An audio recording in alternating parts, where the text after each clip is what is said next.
তুমি ফিরসা বইয়া বইয়া রইছ, অহন তো কথা কইলে দেখবেন আমার উপরে ওয়াজ করে যাবো গা। আমি তো ফিরসা, বাংলাদেশের এক ফিরসা, আপনার নাম শুনলে জিব্বা কাটটা লাগবেন কামড় দিয়া, বলে হুজুর কোন কি এবারের মতো ফিরসাব এই কাম করছে? আমি কই হ করছে, আমার কাছে প্রমাণও আছে, কাগজপত্র ঘাটলে অহনও পাইবেন। হেবারা কাম করে বইছে কি, এই যে বিএস খতিয়ান হইল কয়দিন আগে, কয় বছর আগে লাস্ট যেটা জরিপ হইল বাংলাদেশে, এই জরিপের সময় অফিসার আইয়া কইছে হুজুর আপনার কাগজপত্র সব লইয়া ইয়ান, আর কয় ভাই কয় বোন নাম দিলে হ্যাঁ, এবারে কয় ভাইও নাই বইনও নাই, এবারে ভাই একজন আছে নোয়াখালী, এবারের বইন আছে 5 জন, ভাই বইনও স্বীকার কইরা সব এবারের নামে লেহাই লইছে। আমি যখন শুনছি আমি কইছি তোমার ফিরসাবের আমি গুষ্টি মারি, তোর ফিরালির আমি গুষ্টি মারি, তোর ফিরালি অসভ্য। তুই বইন স্বীকার করে লাস, তুই বইন স্বীকার করে নিজের নামে সম্পদ লেখাস, মানুষরে বুঝাও দুনিয়া ছাড়ো দুনিয়া ছাড়ো, আর তুমি দুনিয়া আঞ্জা দিয়ে ধরে বইয়া রইছ, তুমি বইনের অংশ বেড়ে নিজের নামে লেখাই লইছ, তুমি গুনাহগার, কিয়ামতের ময়দানে তোমাকে জবাব দিতে হবে, ঠিক কিনা বলো? কি এর ফিরসাব তুমি? আগে তুমি মানুষ হইয়া লও না, মানুষের আগে হইবা মানুষ, এরপর হইবা মুসলমান, এরপর হইবা ফিরসাব, অনেক দেরি, অনেক দেরি। তুমি ফিরসাব হইয়া বইনের সম্পদ বেড়ে নিজের নামে লেখাই নাও, তুমি ফিরসা। আর আমরা আসলে আমরা বাংলাদেশের মানুষ দুনিয়ার বেহতার, দুনিয়ার বেহতার। ফিরসাব শুনলে দৌড় দিয়ে গাঞ্জা দিয়া ধরে, কুদ্দুরে উল্টাইয়া চায় না, বেড়া না বেড়ি। আরে বেড়া ভাই সে ছাগলটা কিনতেও তো চায়, এটা কি ফাড়া না ফাটি?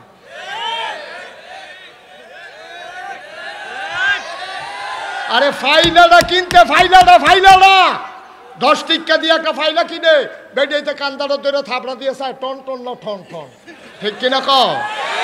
যদি ঠন ঠন কেউ কিনে নি, বেশিন্য বেড়া যদি কয় ভাগ না দিয়ালাম নিবনি, তাহলে বেশিন্য বেড়া একটা ফাইলা কিনবা 10 টিক্কা, এইটা কিনতে সময় ফাইলা থাপড়া দিয়া চাও, এটা টন টন না ঠন ঠন। ইমান আমল সব সভ্যা দিছ ফিরসা বেড়াতো, একবার যাচাই করলা না, হালাল হারাম মানে কিনা, পর্দা পুশিদা করে কিনা, ন্যায় অন্যায় বুঝে কিনা, না বুঝছে তুমি গে ফিরসাব রাঞ্জা দিয়া ধরছ, তোমার ফিরসাবে জান্নাত নিব, তুমিও হেতেও, ঠিক কিনা কও? কিতা তুমিও হেতেও কিতা করবো জাহান্নাম। এবারে বুঝে না কিচ্ছু, সাইয়া রইছে মাসুম মাসুম।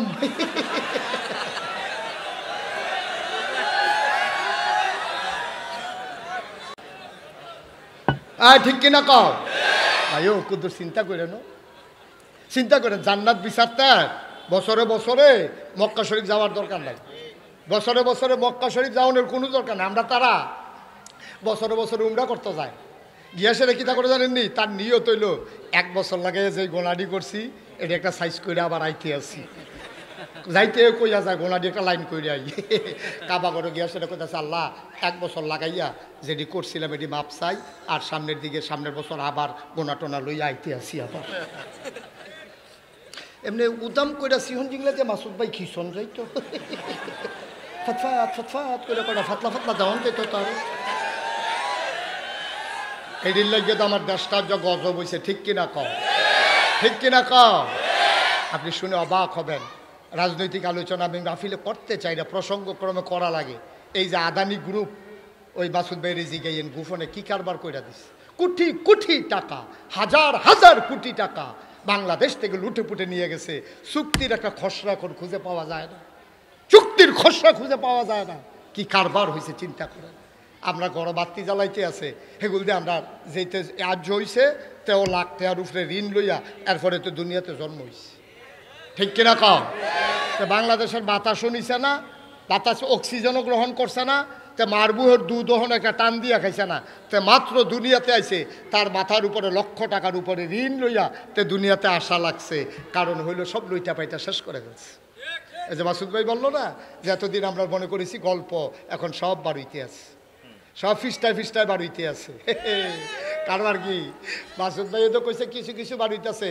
আরে রাস্তাত আগে গম আইলে কিছু খাইতো, কিছু কাম করতো, আর অহন ওখানে অ্যালটের যে কাগজ নেই এটা মশা দিয়ে পানি দিয়াতে খাইয়া লাইছে, ঠিক কিনা কও?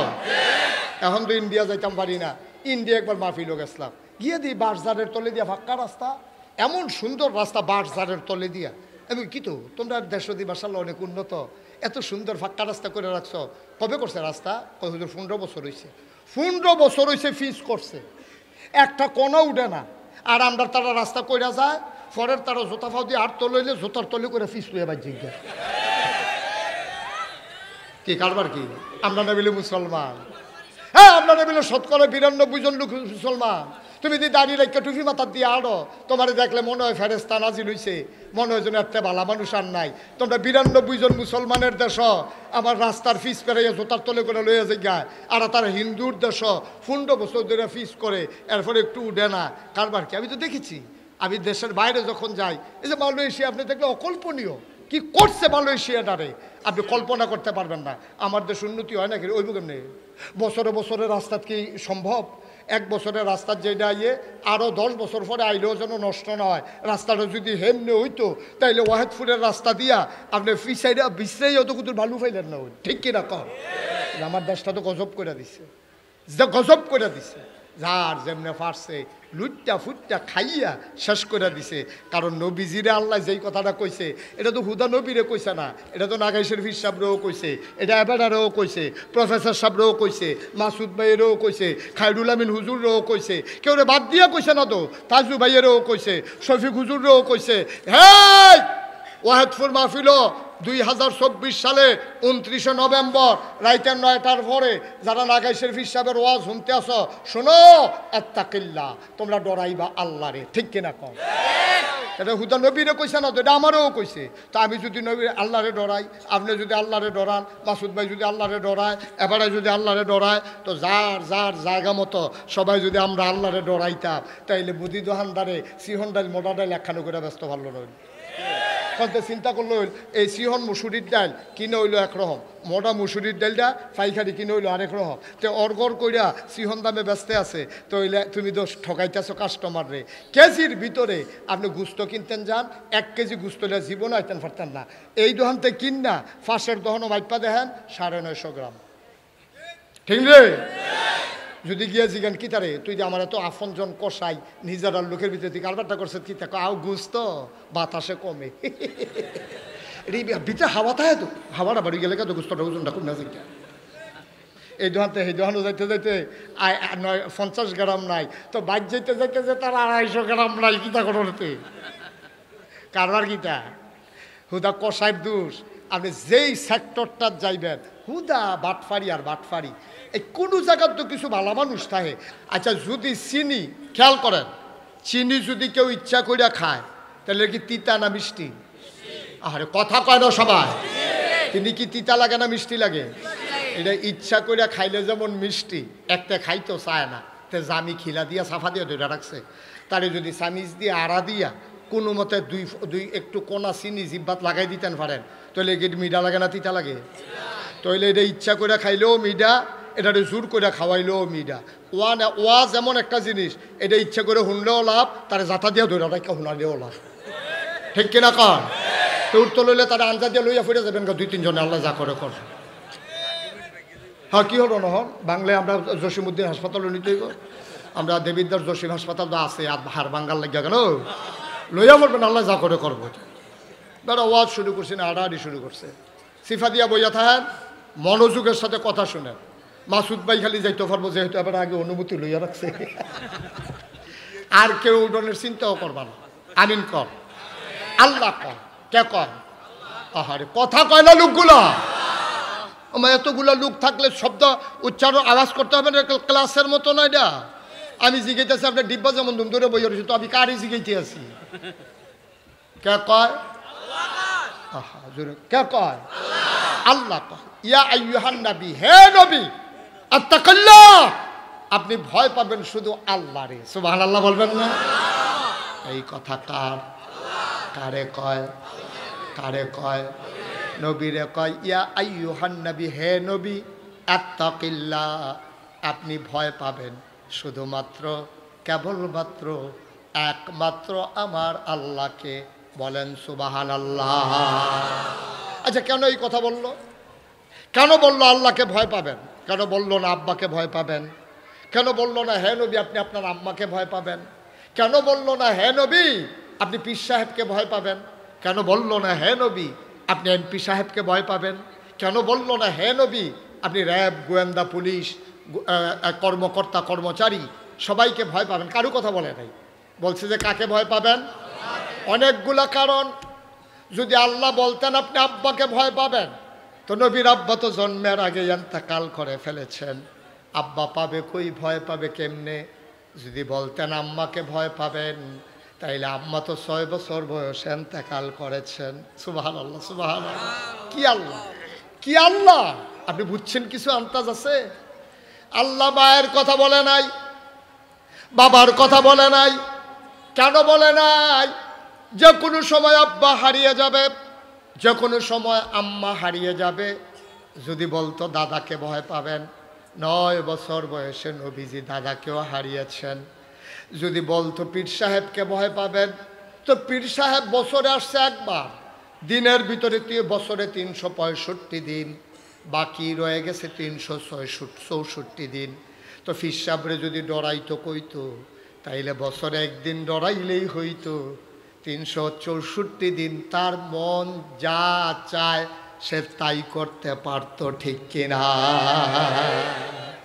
কিন্তু কি কায়দা করে আল্লাহ কইছে, আল্লাহরে ডরাইবেন। কেন ডরাইবেন আল্লাহরে? আল্লাহ ঘুমান না। সুবহানাল্লাহ। গায়লা আপনি ঘুমিয়ে যান, ওই ঘুমের ভিতরে আপনি কি করেন এইটাও আল্লাহ দেখেন। পানির নিচে আপনি কি করেন সেখানেও আল্লাহ দেখেন। রমজান মাসে প্রচণ্ড গরম, বৈশাখ মাসের রোজা, চাপ দিছে টিউবওয়েলের ভিতরে, একটা ছেলে দাঁড়ায়া দাঁড়ায়া চাপতেছে, আপনি অজু করতেছেন, 3 বার কুলি করা লাগে অজুর ভিতরে, আপনি 2 বারের পানি ফেলেছেন, মাঝের কুলির পানিটা ঢুক গিলে ফেলেছেন। যে চাপ দিতেছে সেও জানে না, জানে একজন, তিনি কে? আপনি পানির ভিতরে কি করতেছেন এটাও দেখে। আপনি মনের অজান্তে কেমন করে কাই করছেন কেউ জানে না, একজন জানে। এই জন্য আল্লাহ পীর সাহেবের কথা বলে নাই। পীর সাহেব যখন আছে তখন নাই।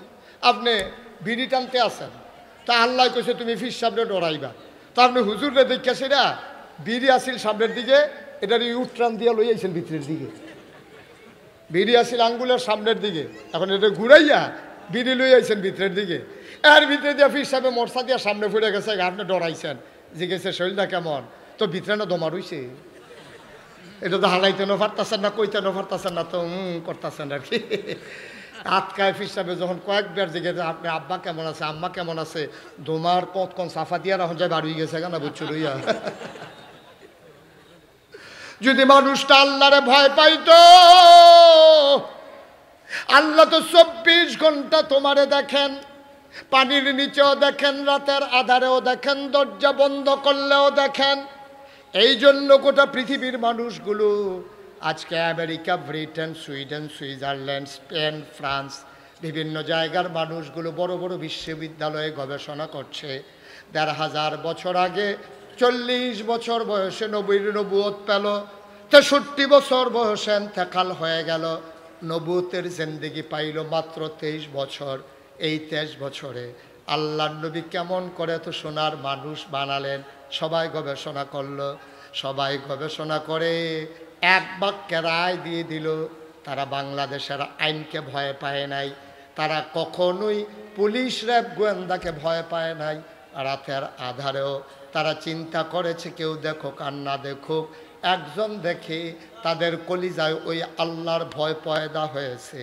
এই জন্য যেই মানুষগুলা 23 বছর আগে রাস্তার মোড়ে লাঠি নিয়ে দাঁড়াই থাকতো ডাকাতি করার জন্য, 23 বছর পরে আজও লাঠি নিয়ে দাঁড়াই থাকে। কেউ ডাকাতি করে কিনা পাহারা দেওয়ার জন্য। 23 বছর আগে দাঁড়াই থাকতো ডাকাতি করার জন্য, আর 23 বছর পরে দাঁড়াই থাকে কেউ ডাকাতি করে কিনা পাহারা দেওয়ার জন্য। দেখছেন অদল বদলটা কি 1%, 40% না 50%? এটা 100%-এর চাইতে বেশি মানুষটা অদল বদল হয়ে গেছে। যেই মানুষগুলো ছিল বর্বর, বেদইন, যাযাবর, মূর্খ, অসভ্য, জাহেল, অসামাজিক, অনৈতিক, এই মানুষগুলো হয়ে গেল নৈতিকতায় পূর্ণ, সামাজিকতায় পরিপূর্ণ, ভদ্র, সুশীল, আধুনিক, আল্লাহওয়ালা, পরহেজগার একদল মানুষে পরিণত হলো। নবীজি করে দিলেন মাত্র 23 বছরের ব্যবধানে অন্তরে যে জিনিসটি জাগিয়ে দিয়েছেন তার নাম হলো আল্লাহর ভয়। সুবহানাল্লাহ বলবেন না?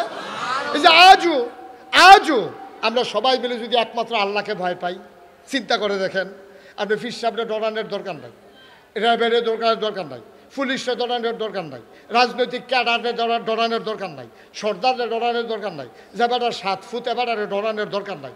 আপনি ডরাইবেন আল্লাহরে। আল্লাহরে ডরানোর কারণে আপনি সোনার মানুষ হওয়া সহজ। একটা কথা বললেই আপনি বুঝে যাবেন ইনশাআল্লাহ। আল্লাহ যেন সুযোগ দান করে, সবাই কোনা আমিন। সবার মনোযোগ আছে তো না? খরগোশের মতো কান খাড়া করে মাছের মতো নিষ্পলক নয়নে আমরা কথা শুনবো ইনশাআল্লাহ। আল্লাহ যেন তৌফিক দান করে, সবাই পড়ে আমিন।